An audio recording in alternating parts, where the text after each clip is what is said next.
नमस्कार। आपका math science academy channel पर हार्दिक अभिनंदन है, स्वागत है। हम पुनः विज्ञान में आपके लिए इम्पोर्टेंट क्वेश्चंस, अति महत्वपूर्ण प्रश्न जो परीक्षा के लिए अकेले नहीं पूरे जीवन भर के लिए उपयोगी है, ऐसे प्रश्नों को लेकर उपस्थित हुए हैं। ध्यान दीजिएगा। सर्वप्रथम तो आप हमारे मैथ साइंस एकेडमी चैनल को ध्यान से सब्सक्राइब कर लीजिए और इस बात का ध्यान रखिए कि हमने संसाधन बढ़ा लिए हैं अपने शिक्षा क्षेत्र के।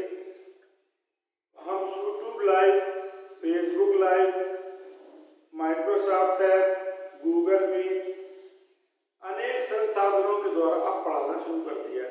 अभी दायरा सीमित है, आप तक लिंक पहुंचे, आपको जानकारी मिल जाए कि कितने बजे से कौन सी क्लास पढ़ाएंगे। इसके लिए आपका हमारे चैनल को सब्सक्राइब करना आवश्यक है, तभी तो आप तक जानकारी पहुंचेगी कि हम कौन सी क्लास कब पढ़ा रहे हैं। अब परीक्षा का समय नजदीक है तो आपका हर पल कीमती है, हर छोटी से छोटी जानकारी आपके लिए बहुत महत्वपूर्ण है। हम अपने प्रश्न पर आते हैं। ध्यान दीजिएगा, मैथ साइंस एकेडमी चैनल को आपको ध्यान से सब्सक्राइब करना है। फेसबुक, इंस्टाग्राम पर आपको हमारे मित्र बनना है। कारण ये है, मित्रता आप रखेंगे तो वहाँ पर भी आपको लिंक मिलेंगी, वहाँ भी आपको बहुत सारी जानकारियाँ मिलेंगी। ध्यान से अब आप अपना अगला कार्यक्रम शुरू करते हैं प्रश्नोत्तर का।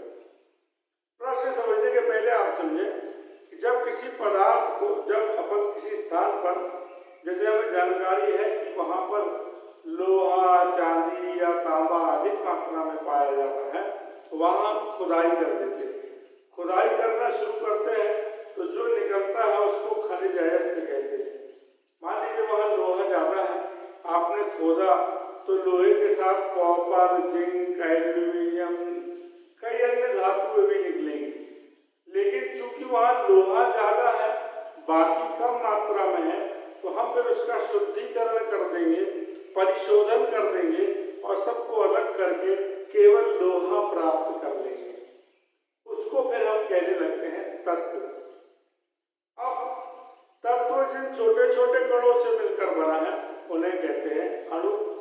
अणु जिन छोटे छोटे कणों से मिलकर बना है उन्हें कहते हैं परमाणु। और परमाणु जिन छोटे छोटे कणों से मिलकर बना है उन्हें कहते हैं आयन, इलेक्ट्रॉन, प्रोटॉन, न्यूट्रॉन। तो अपन अपनी बात पर आ जाए। सबसे पहले मैडम क्यूरी ने रेडियम नाम के तत्व की खोज की। ये रेडियो एक्टिव तत्व है, ठीक है ना। अब क्या हुआ कि रदरफोर्ड नाम के एक वैज्ञानिक थे जिन्होंने किसकी खोज की? परमाणु की खोज की।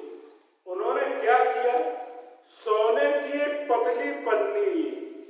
रदरफोर्ड ने सोने की एक पतली पन्नी ली, जैसे ये है, इस पर रेडियम से प्राप्त अल्फा कणों की बौछार कराई। उन्होंने रेडियम से प्राप्त अल्फा कणों की बौछार कराई तो ये देखा कि कुछ कण सीधे निकल गए। तो उन्होंने निष्कर्ष निकाला कि परमाणु खोखला। फिर देखा, अरे भैया कुछ कण तो किसी कोण से मुड़ गए। तो उन्होंने दूसरे से निष्कर्ष निकाला कि खोखले भाग के बीच में कोई ना कोई चीज ठोस है जिससे टकरा के इनकी दिशा बदल गई। फिर उन्होंने देखा कुछ कण वापस लौट आए। तो उन्होंने इससे निष्कर्ष निकाला कि अगर ये कण वापस लौट आए हैं का मतलब अंदर जो ठोस है वो धनात्मक होना चाहिए। क्यों? क्योंकि अल्फा पर भी धनात्मक आवेश होता है। अगर ये ऋणात्मक आवेश वाला होता तो ये जाके सब उसमें चिपक जाते। लेकिन अगर ये लौट के आ रहे हैं, प्रतिकर्षित होके आ रहे हैं, का मतलब कि परमाणु के बीच में जो ठोस भाग है वो धनात्मक। तो रदरफोर्ड ने इतना प्रयोग करने के बाद क्या किया? सोने की पतली पन्नी पर रेडियम से प्राप्त अल्फा कणों की बौछार कराई तो ये देखा कुछ कण सीधे निकल गए। निष्कर्ष निकाला परमाणु खोखला है, कुछ कण किसी कोण से मुड़े, निष्कर्ष निकाला खोखले भाग के बीच में कोई ठोस भाग है। कुछ कण वापस अपने स्थान पर लौट आए, निष्कर्ष निकाला कि बीच में जो ठोस भाग है उस पर धन आवेश। इसके बाद उन्होंने एक साधारण सा मॉडल बनाया कि परमाणु के बीच में ठोस धनात्मक भाग है और आजू बाजू खोखले भाग में खोखला भाग है। बाद में 3 वैज्ञानिक हुए जिनके नाम थे चैडविक, गोल्डस्टीन और जे थॉमसन। थॉमसन ने इलेक्ट्रॉन की खोज की, गोल्डस्टीन ने प्रोटॉन की, चैडविक ने न्यूट्रॉन की खोज की। अगला प्रश्न इसी पर निर्भर करता है। लिखा है आधुनिक परमाणु मॉडल का चित्र बनाइए। आधुनिक परमाणु मॉडल कैसा बना? अब देखिए आधुनिक परमाणु मॉडल ऐसा बना।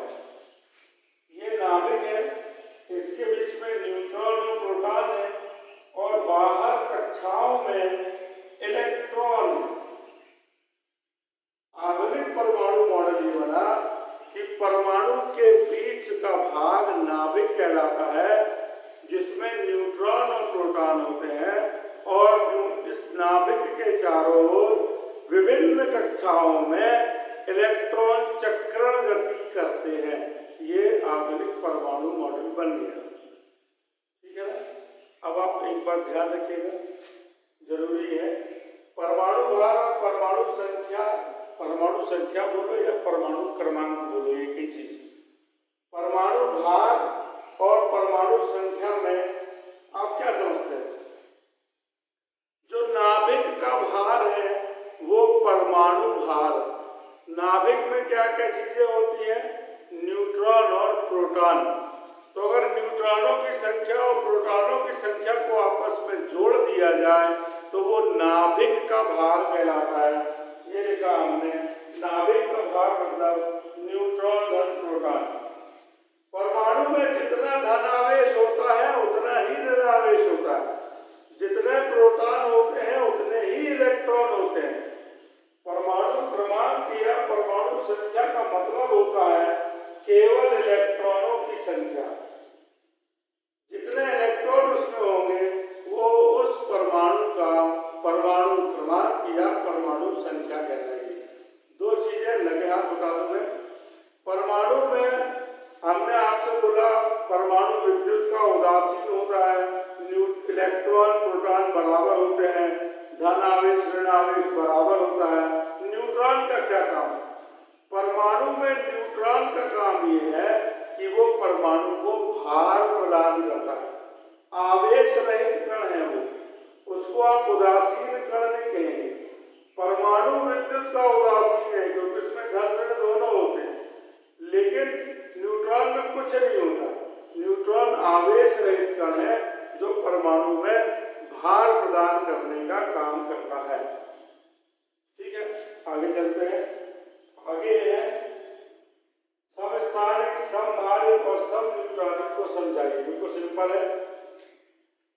समभारिक ऐसे 2 परमाणु जिनके परमाणु भार एक से हो और परमाणु क्रमांक अलग अलग।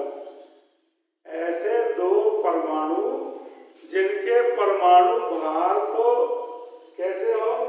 एक से समभारिक, एक से परमाणु भार हो लेकिन परमाणु क्रमांक अलग अलग हो, उन्हें हम समभारिक कहते हैं। फिर आया समस्थानिक।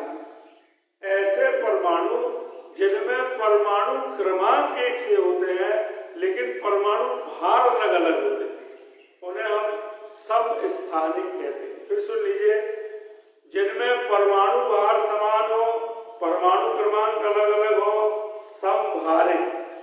जिनमें परमाणु क्रमांक एक से हो, परमाणु भार अलग अलग हो, परमाणु क्रमांक एक से हो, परमाणु भार अलग अलग हो, वो क्या होंगे? इसमें समस्थानिक। ठीक।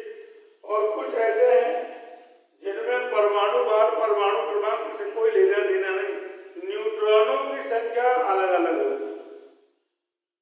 परमाणु भार परमाणु क्रमांक, भाई परमाणु भार तो थोड़ा बहुत बदल ही जाएगा। जिनमें न्यूट्रॉनों की संख्या कम या ज्यादा होती है उन्हें हम समन्यूट्रॉनिक कहते हैं। एक बार हल्का से रिवाइज करता हूँ, मुझको थोड़ा सा कंफ्यूजन हो गया बोलने में। तो ऐसे 2 परमाणु जिनमें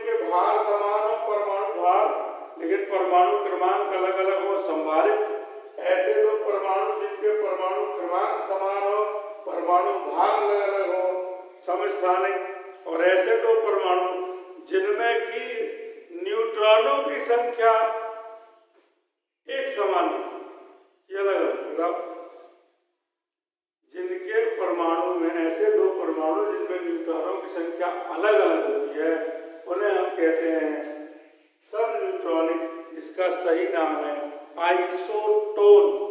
इसको आइसोटोन कहते हैं। तो एक सामान्य विश्लेषण है, एक सामान्य परिचय है इंपॉर्टेंट क्वेश्चंस का, जिनकी जानकारी आपके दिमाग में होना चाहिए।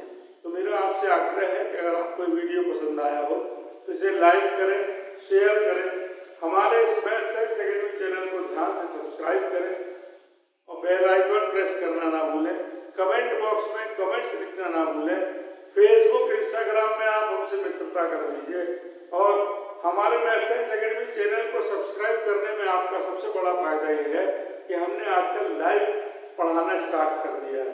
तो आप तक लिंक शेयर हो जाएगी यदि आप हमारे मैथ्स साइंस एकेडमी चैनल को सब्सक्राइब कर लेते हैं। तो हम अधिक से अधिक विद्यार्थियों को लाभान्वित करने के लिए अनेक आधुनिक संसाधनों का उपयोग कर रहे हैं। Zoom meeting, Zoom app, Google meeting और Microsoft app, Facebook live, YouTube live. तो हमारा प्रयास है, हम दृढ़ संकल्पित है कि हम विद्यार्थियों का भविष्य स्वर्णिम बना के ही रहेंगे। बाकी आपके ऊपर निर्भर करता है आप अपना भविष्य कितना सुनहरा बनाते हैं। समय का सदुपयोग, शिक्षा और संस्कार जीवन के महत्वपूर्ण पद हैं। हमारी तरफ से शुभकामनाएं, आप स्क्रीनशॉट ले सकते हैं।